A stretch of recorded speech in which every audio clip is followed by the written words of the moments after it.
This case takes place in Bali in the year 2026. This case is still in the very early stages of investigation. At the time of recording, this occurred only weeks ago. Bali doesn't feel like a place where bad things should happen. It's a deeply religious place with friendly locals. On the surface, it feels like paradise, but it does have its dark side. And in recent times, some rather disturbing crimes have occurred. Just recently, police found a man's body cut into 8 pieces on their shores. But this wasn't just a regular killing. It was an abduction, torture, and murder with ransom videos. To fully explain this case, we have to go back to 1991 when the Soviet Union fell. When the Soviet Union fell, Ukraine voted overwhelmingly for independence, and with that, a great power vacuum was formed. The country was already full of corruption. But now, powerful people were fighting over state assets, government contracts, and formally nationalized businesses. New formal institutions were being built, but at the same time, twice as many informal shadow networks of elites formed around and within them. Corruption and criminality became deeply entrenched in parts of Ukrainian society. In Dnipro, local power blocks emerged that were closer to the mafia model most people would recognize in the West. They were regional networks with influence over factory directors, black market traders, athletes, racketeers, prosecutors, bankers, and later media owners and politicians. Dnipro became one of the clearest examples of how business, politics, and organized crime could overlap in post-Soviet Ukraine. And one man became a local underworld legend within these groups. One name appears again and again in reporting. Meet Alexander Petrovsky. He is alleged to have run extortion rackets targeting businesses, bars, and restaurants. Although he has denied these allegations, he has never been convicted of them.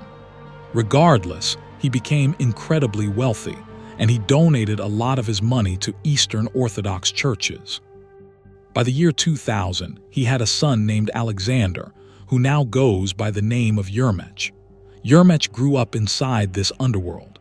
His father built influence through force, connections, and fear. And Yermech inherits great wealth and reputation. Now, this has never been fully proven in court, but Yermech has been reportedly linked to a call center fraud economy that has flourished in Dnipro. The model is simple. First, scammers pretend to be bank staff, brokers, or crypto advisors. They then create urgency and tell the victim that their money is at risk. They then pressure them into moving their funds into a safe or secure account, which is controlled by the criminals. Billions are lost to these schemes every single year, causing untold damage to families across Europe. These criminal families across Ukraine have their rivalries, but they also have their alliances. Yermech is a longtime friend of a man called Igor Komarov, and Igor is also the son of a man embroiled in the criminality of Ukraine. Igor and Yermech were both part of the Golden Youth, a term used to describe the sons of high-ranking criminals. Now, we know that Igor earned a lot of money. And we know this because his girlfriend, Yeva Michalova, once said that she would never date a man who earned less than $50,000 a month. Yeah, I was there in Bali alongside Yermech and Igor. Ye was born into a Jewish family along with her twin sister Esti. Their jobs were in advertising agencies before they broke into the limelight on social media. First, what started as a TikTok blog became a brand that amassed 315,000 followers across TikTok, YouTube, and Instagram. Her and her sister's content was about life, work, family, and of course, money. They would film their prayers whilst also trying to sell blogging courses, selling themselves as having hundreds of brand deals, and that anyone could do what they did if they followed their 10-step program. It's believed that they made tens of thousands a month. Part of her fame also came from controversial statements on podcasts regarding the war in Ukraine, or liked the comment about her financial expectations of her partner. In one clip, she called out women who sleep around as being girls with mileage.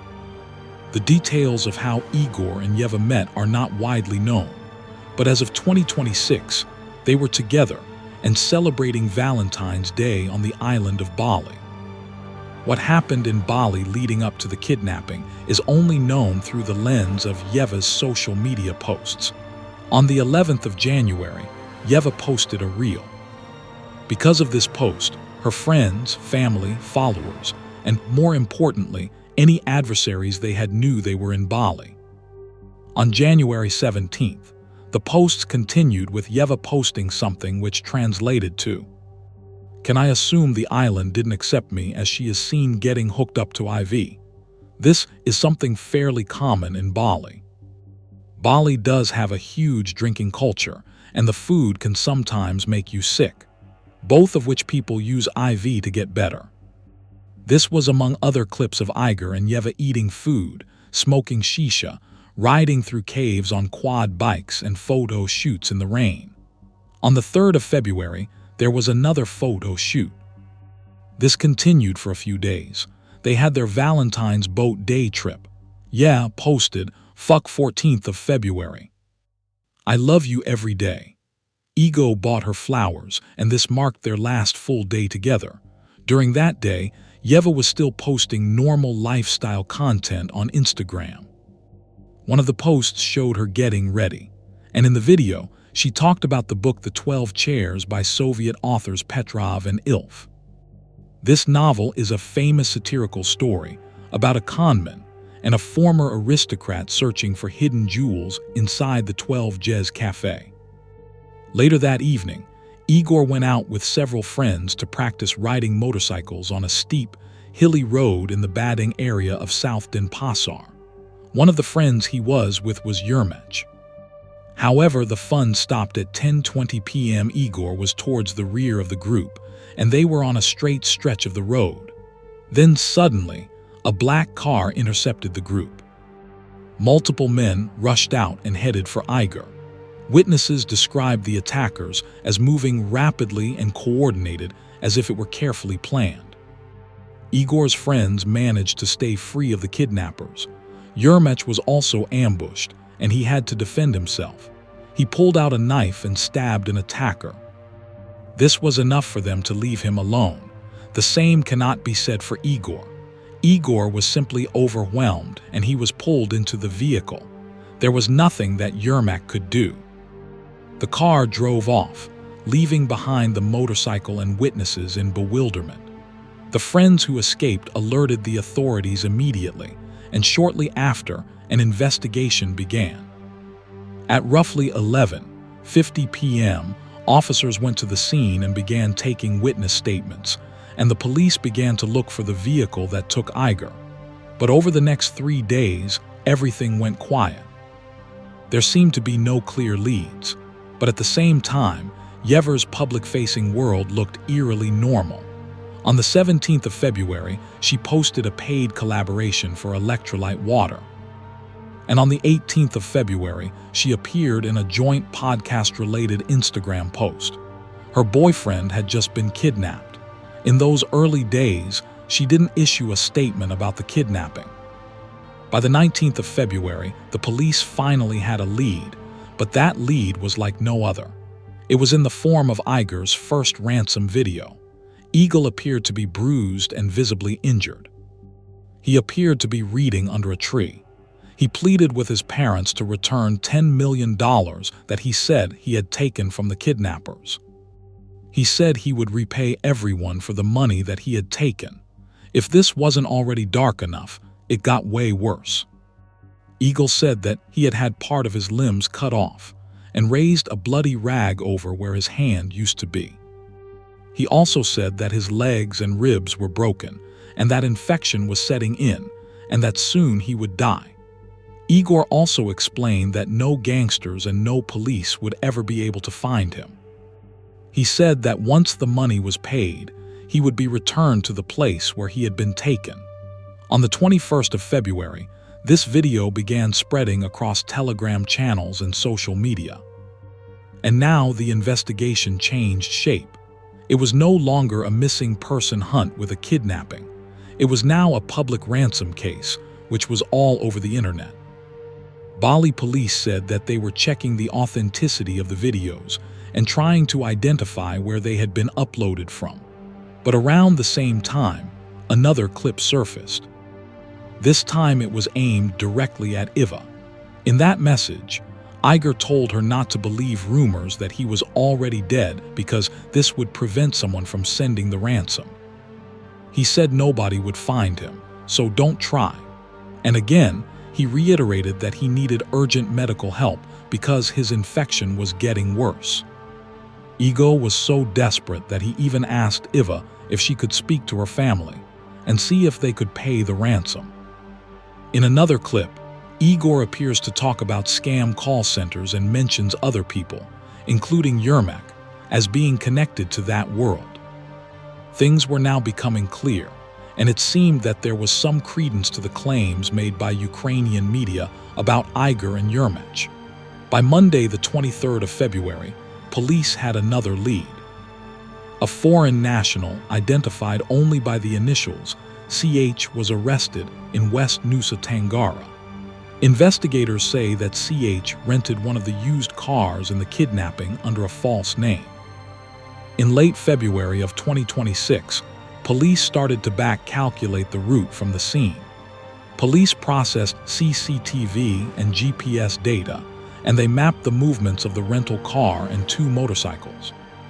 The trail led them to a villa in Tabernan. Police came to believe that this is where Iger had been held, assaulted, and filmed from that first ransom clip. Inside the villa, they found blood stains.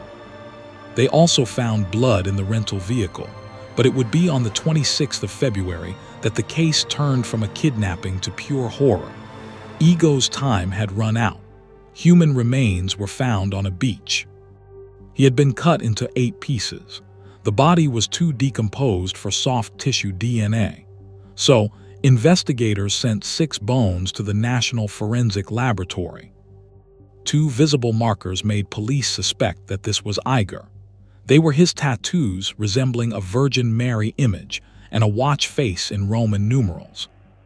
Forensic specialists also estimated that the victim had likely been dead for more than 3 days by the time that the remains were examined. It was soon after this that the police named 6 additional foreign suspects. It was said that some of them appeared to use multiple passports, and 4 had already left Indonesia, whilst 2 were still believed to be in Bali. Perhaps one of the 2 left behind was the one stabbed by Yermak. Interpol soon became involved in this investigation. Indonesian police have asked them to help track the suspects across borders. As part of that process, red notices were issued so the 6 suspects would be arrested on site internationally if they ever tried to fly again. Ego's family did not go on record as appealing for their son at any point of the investigation, not even when ransom videos were being posted. Their only involvement was when the police suspected that they had Igo's body in pieces and eyes. Mother gave a DNA sample. By the 4th of March, the police said that her DNA already matched the blood found in the villa and the rental car. It was fully confirmed. By the 5th of March, Yeva finally broke her silence. She posted a photograph of herself with Iger and wrote in Ukrainian that she knew he would see it. Then, in Russian, she called him her life and said that she loved him. After that, she recorded a crying video thanking people for their support. She said that she had been writing Iger on Telegram the entire time, hoping that he would still see the messages.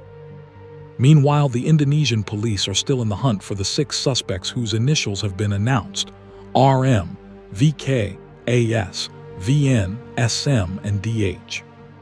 The police are also still trying to piece together the wider reasons and the motive behind the attack. For news outlets that are reporting the case, it's obvious, but the police need to find some concrete motives. Many believe that Igo was part of a world that took advantage of people, and that he paid the ultimate price for it. Or is this a conclusion made only by circumstantial evidence and a confession made under duress? Only time will tell. But I suspect that the Indonesian police won't be heading to Ukraine anytime soon. And the police in Nepal probably have bigger fish to fry right now.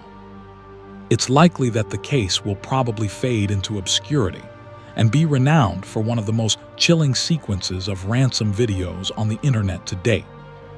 Online, much of the discussion around his girlfriend has turned accusatory. People are pointing to her social media posts as a possible link to what happened. Some believe that by sharing photographs and videos in real time, especially with location tags, she may have unintentionally exposed exactly where they were staying. A single post updated in a moment that felt harmless becomes, in hindsight, something far darker. The final thought I have is, why didn't his parents, his alleged business partner, and his rich girlfriend or her family not pay for the ransom? From researching this, they could have clubbed together $10 million relatively easily, or so it seems. Well, if they wanted to, that is.